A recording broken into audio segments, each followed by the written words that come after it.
everybody. This is Dr. Vittorio Puente, el amigo de la gente.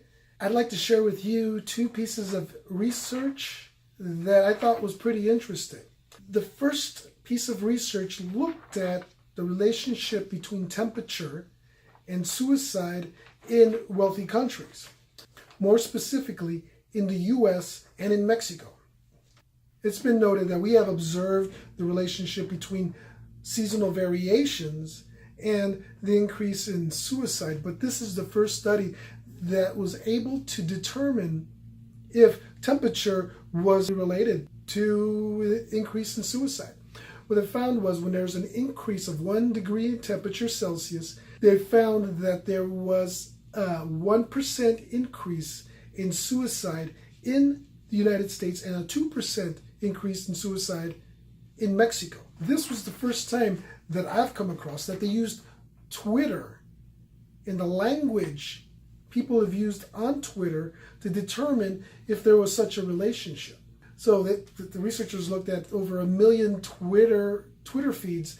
They found that there was a greater relationship between that increase and the use of words such as lonely or suicide.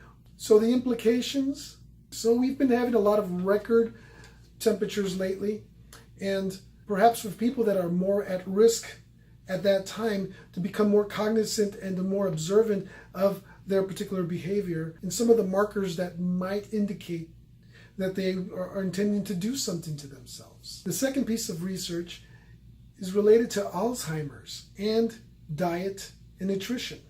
The researchers in this study found that the relationship between changes in the gut microbiome and the production of bile acids and biomarkers for amyloid beta and tau, which are related to Alzheimer's. As you well know, the gut microbiome is inhabited by billions and billions of bacteria that help with the regulation of our body's moods, our immune response, our ability to absorb micronutrients.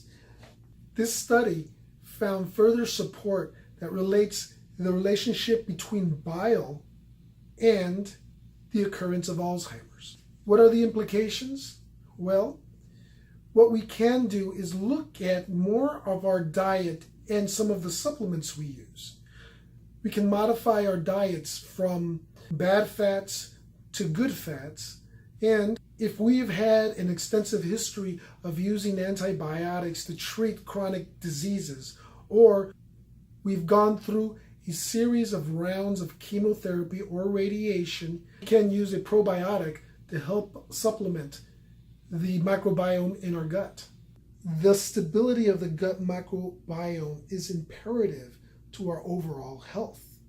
And the last thing I'd like to talk about today is DSM-5 and the insistence on creating new diagnoses when the established diagnoses would suffice.